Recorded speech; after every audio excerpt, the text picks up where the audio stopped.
Hey everyone, today's Talk About It Tuesday is going to be all about fake Pokemon cards and avoiding scams. I'm going to help you identify fake Pokemon cards and also show you ways to prevent being scammed yourself. This video is going to be helpful to collectors, old and new, and helpful to people either buying for kids or buying for other people and they don't personally know Pokemon very well themselves. In this video, I'm going to help you go over some best practices and things to look out for because many of us have been scammed before or come across a few fake Pokemon or two. We're going to start off strong with how to prevent being scammed online. Generally speaking, if it looks too good to be true, it probably is. The safest places to buy Pokemon products are typically places like tcgplayer.com or eBay because they have buyer protection. That means that if a seller doesn't end up sending you the product that you bought or they send you the wrong thing, you will be protected by those sites. And of course, by going through those certain websites, you can get your money back in those types of situations. With that being said, we are all looking for the best deals we can find on the products we want to buy.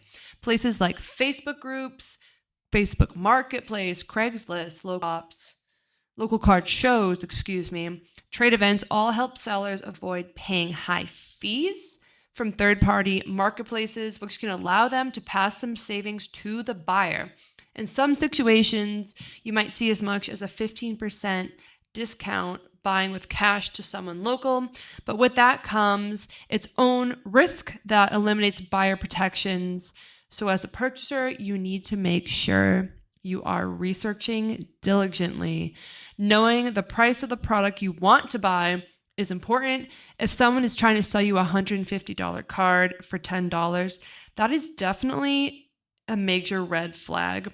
That card could be fake, or it could be a person that isn't going to send you that, card worth $150 that you're supposed to be buying. They're going to send you a really crappy card, or they're not going to send you anything at all. When it comes to in-person transactions, always make sure to meet in a public place where you feel safe. A lot of police stations or public buildings have spots specifically for people to either meet up or do these types of transactions. Always make sure to thoroughly check the items before exchanging money or trading for that product. What is wrong with me? In person can definitely be helpful because you're able to physically see what you're buying. You can see the condition. You can see, red flags for potentially fraudulent or just scammy product. At Dynamic Card Collectors, we make a lot of purchases through online Facebook groups, Pokemon groups, things like that. We do recommend always getting time-stamped photos or videos for the projects. Why do I keep saying projects? Products. Recommend time-stamped photos or videos for any products you are interested in. It's usually going to be, a picture of maybe a Pokemon booster box. It's going to have a note in the picture that says, today, October 29th, 2024, and the person who's selling its name. This is just showing that the person physically has the item that they're selling and that ain't just, go on Google and take a stock photo of a booster box. It's typically very easy to identify if a picture has been photoshopped with a timestamp. Something we also really recommend is if you have not made a transaction with a seller before, you can always find references or ask for references from people who have purchased from them before. They actually have Facebook groups with the sole purpose of these types of things for leaving reviews for sellers to, help each other out, make sure no one's falling for a scam or anything like that. And these groups also call out people who are shady sellers and make sure to help people not purchase from those kinds of people. If you don't feel comfortable buying something from anyone at any time without that, buyer protection, that is completely okay. The most important thing is that you feel safe with your purchase and your transactions, and you have that peace of mind. If you listen or retain anything that I say today, let it be this. If something feels off when you're trying to make a transaction or trade, or you feel uneasy about the seller or anything about the whole situation, don't do it. There will be other opportunities. There will be more products for sale. Never put yourself in a situation that you're uncomfortable with. That's the most important point of this whole video.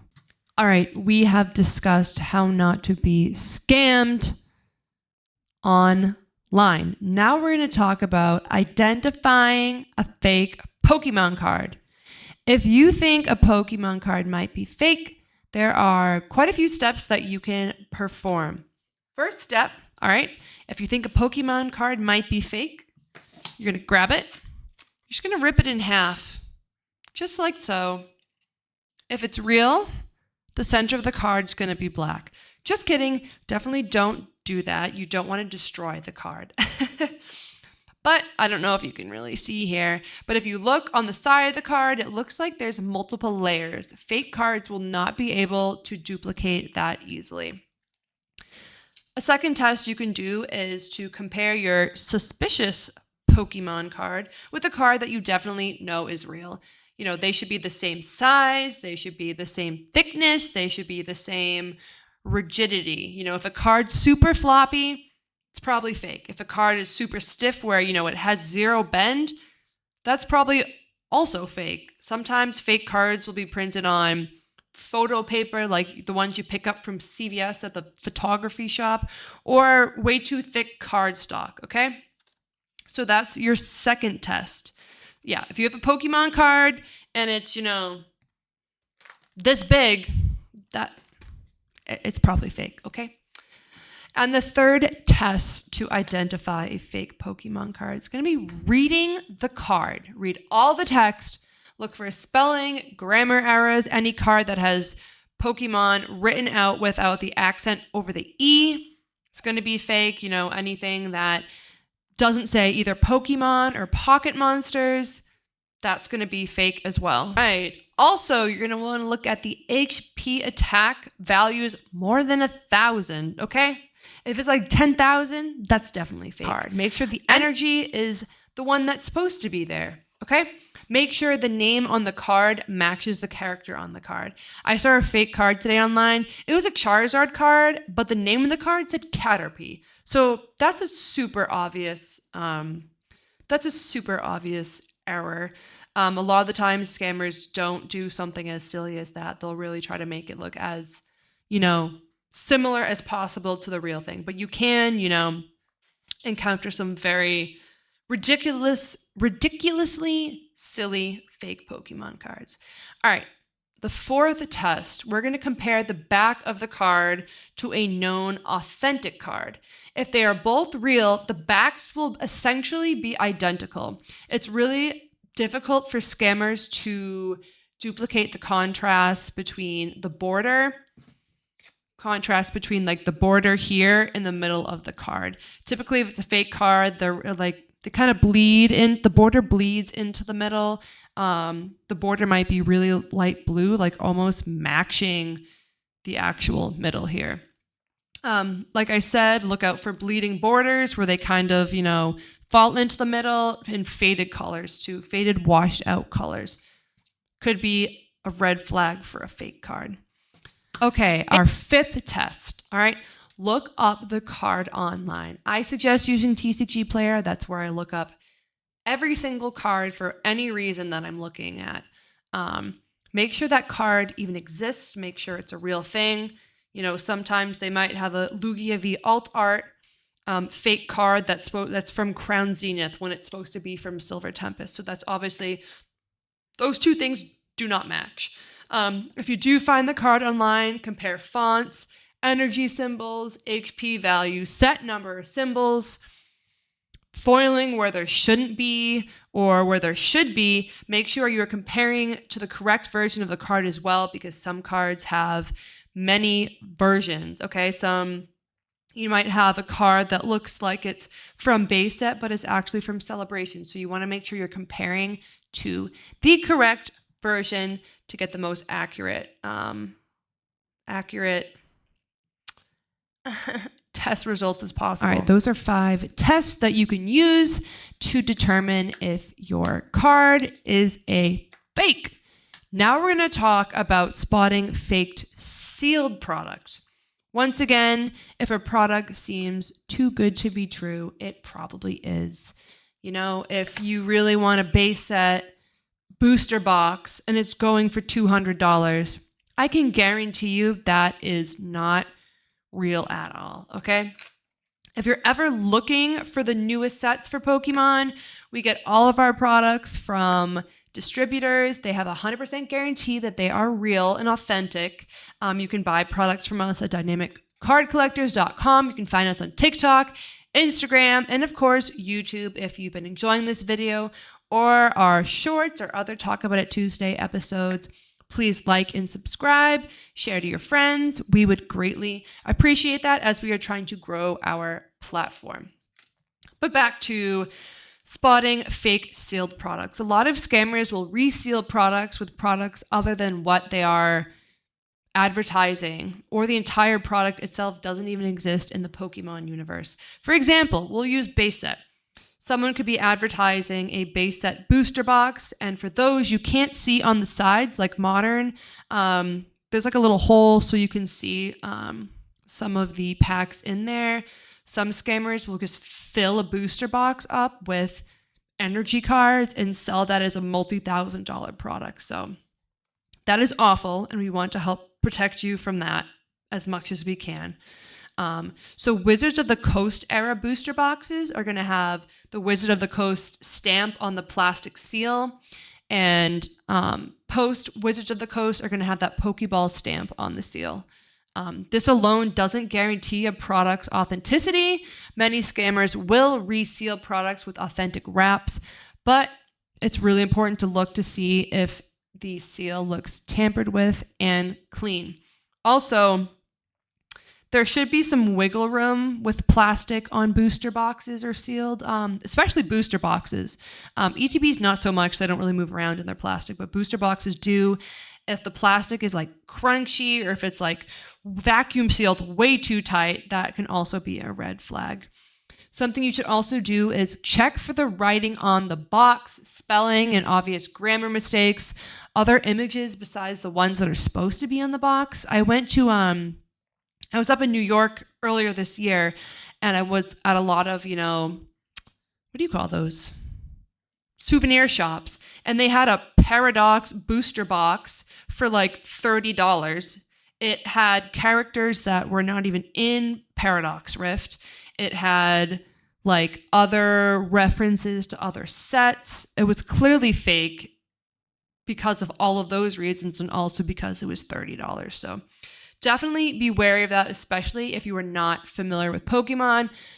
Someone might go, oh, my grandson would love this. Oh, my cousin, my niece, whatever would love this, thinking it's a real Pokemon product because they're not familiar with how things should be priced or how things should look. And I think a lot of people that are scammed by that are people who are just totally unfamiliar with the product. All right. And last but not least, we're going to talk about spotting a fake booster pack. This is what a booster pack looks like. If you don't know, just a singular little thing right here. The seal is going to have flat edges. They're going to hardly have any air inside, Everything should line up. They're typically creased here, not weird types of wavy seals or anything like that. The pack should be able to move in here, but they shouldn't be so loose where they're flying all over the place, okay? If you open the pack, there are signs if it's fake as well. Besides the obvious things like all the cards are from a different set, nothing makes sense. Or if a pack has all rares or an abnormal amount of rares, that's definitely going to be fake. The amount of rares can vary depending on the set and other factors in any given pack, but you are never going to open an authentic Pokemon pack with every single card being rare, or 5 cards being a rare, 6 cards being a rare. It's just not going to happen. Typically when you open a pack, all the cards should be facing the same way. They shouldn't be upside down or, anything funky like that. But actually, we get all our products from distributors, and I have opened maybe like 2 or 3 packs before that have had, Pokemon cards backwards or upside down. Those things happen sometimes. These are packed by people. People, make mistakes sometimes. But that's okay. But if all your packs are like that, then that's suspicious. If you're opening Silver Tempest, like I said before, all of your cards should be from Silver Tempest. You will never find just a random array of cards.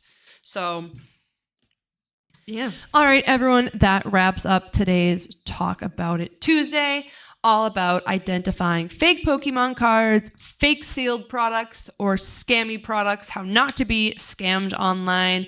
Let me know in the comments a topic you would like me to talk about next Tuesday, or I'll just pick one myself. Don't forget to subscribe and like this video. We would greatly appreciate that as we are trying to grow our platform.